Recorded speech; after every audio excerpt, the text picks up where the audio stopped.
It feel like I'm on something. Home back down to no one. They big body rolls coming. You broke boys ain't having nothing. He try finesse, so I lick the 4-4 gold. He ran like he stole something. These niggas act like hoes playing close. One reason I pack a gun. What's up, YouTube? It's your girl J. Cole, and I'm back with another YouTube video. So, as you can see from the title, I'm gonna do a how to start a business for beginners. I'm gonna go over what you'll need, your mindset, everything. Basically, a lot of stuff that I see that people ask about mostly. I don't want to do too much ranting. I just want to get straight to the point and keep it moving. So, yeah, I'm using my sister phone, so I know her code. But with starting a business, you first have to have the mindset and the drive to do so. So what I mean by that is the mindset. So first off, you want to have a positive mindset. Whatever it is that you want to do, you want to say that I can do it. And if I can't do it, or if I don't know how to do it, let me go learn how to do it, because it's what I want to do. I just don't know how to do it. Before I learned how to do wigs, before I learned how to do eyelashes, before I learned how to do my makeup, I did not know how to do it. Therefore, I had to go learn how to do it. So a positive mindset, you want to be able to uplift yourself. You shouldn't need a entourage to say, oh girl, you can do it, this and that. No, because at the end of the day, sometimes those people aren't happy for you and what you do. So you want to be able to be there for yourself. Especially when you're on that journey of trying to become an entrepreneur and being an entrepreneur. You want to have the focus and the drive. When you know you have stuff to do and your friends trying to go out every weekend, but you got to make investments and put back into your business, that's when you got to say, okay, let me focus. What should I do? I got to start making smart decisions.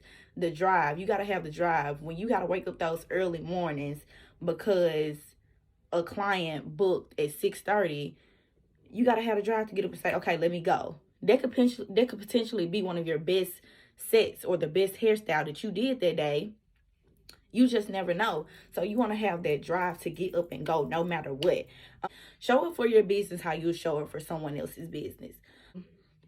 Next, first and foremost, you want to figure out what it is that you want to do. You don't want to go and find something that everybody else is doing. Oh, it's a trend, so I'm going to go learn how to do it right now. If you're not already in that industry, meaning how frontals became very popular. There were people already doing hair before frontals came out. So they had to keep their education up in the hair industry to keep their clients flowing in. They were already doing hair. So you know you don't do hair, you know you don't like hers, and you like, oh, let me go learn how to do frontals just because everybody else doing frontals. If that's not your passion, if that's not what you want to do, then leave it alone, okay? It's that simple. Because what's going to happen is you're going to get in the industry and you're going to half-ass do the work.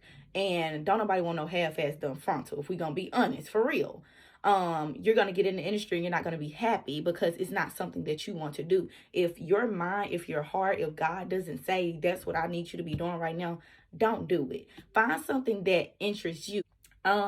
So the next thing, once you figure out what you want to do, you want to start researching, okay, how much will I make each year? Start researching products. How much will it take for me to start this business? Start researching mentors. Who can I go to?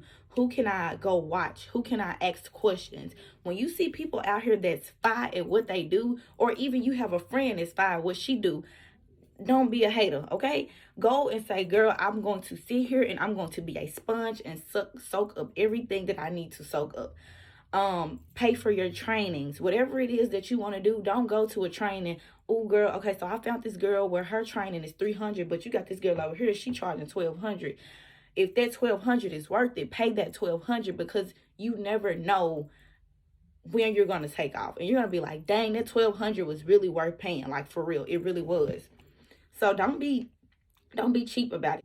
Don't be scared to invest. Always go and always put back into your business.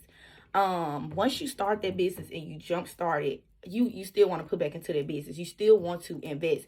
When you become an entrepreneur and the day you decide to invest into yourself, you're going to continue to invest. You have to reinvest that money to keep your products up. Figured out what I want to do. I found a mentor, that somebody that can guide me a little bit. Even if you don't have somebody to guide you, baby, you're doing the right thing right now. You're on YouTube University. You can find somebody out there that's going to help you on your journey. Find somebody, even if it's multiple people. It don't have to be one person. It can be multiple people that help you in the different areas of a business, because there are different aspects of business.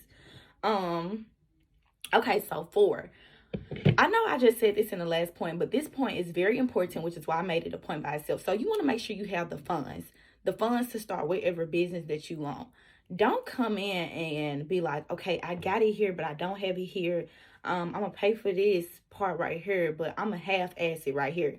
No, you want to try to, first off, it's going to take self-discipline. Self-discipline is a big part of being an entrepreneur, but it's going to take self-discipline to save that money to where when you're ready to start, you have mostly everything you need. Or maybe you be like, okay, I'm just going to use a bad hair vendor. I'm just learning. No, try to find a decent hair vendor.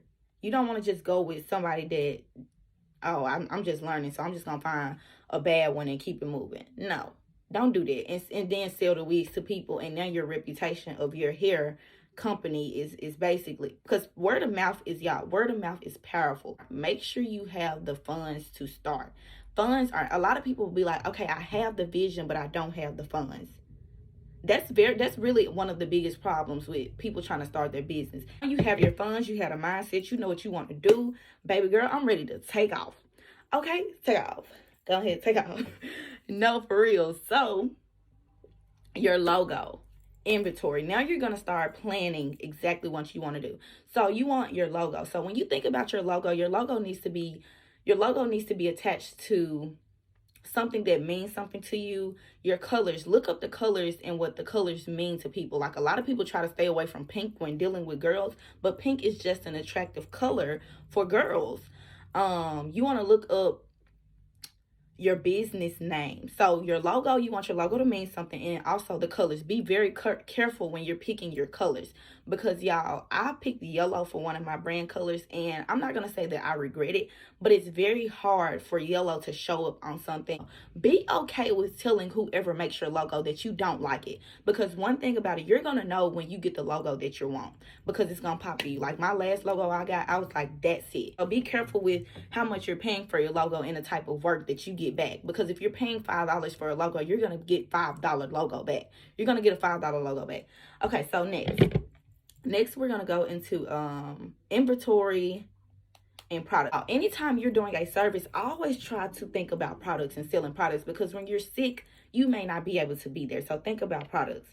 Always keep your inventory and your products up. Don't wait until you start to run out. Y'all, I'm learning it right now. Hello, I'm speaking from experience. Don't wait until you run out to say, okay, I'm ready to restock. No. And make sure you're keeping up with your profit. There's no point of selling products if you're not going to keep up with your profit. It's like, okay, I'm making the money back, but I don't know where it's going. So I'm just going to keep selling the product, keep selling. And then at the end of the day, shit, you see that you didn't spend almost $20K on products, but you don't even see your profit from it. Social media pages. So once you figured out all of that and you get everything into motion, go ahead and start setting that social media page up. I don't know if y'all ain't realized it, but social media is birthing millionaires every single day. People look at stuff like that. So set your social media pages up. Whoever trains you, send pictures to them and say, hey, does this look good to post? Or send it to your friends, your family, and say, do this really look good to post? Like, is this good? When you're first starting off, you're a rookie, so it's kind of like, you like, girl, what the hell? That didn't look good. But it's okay. Keep those pictures. So anyways, that's the stuff that y'all will need. I mean, that's the basics for beginners. If you want to go deeper into what you need to start a business, drop down more specific questions and I will answer them for y'all in the next video. Peace out. Weezy out of here.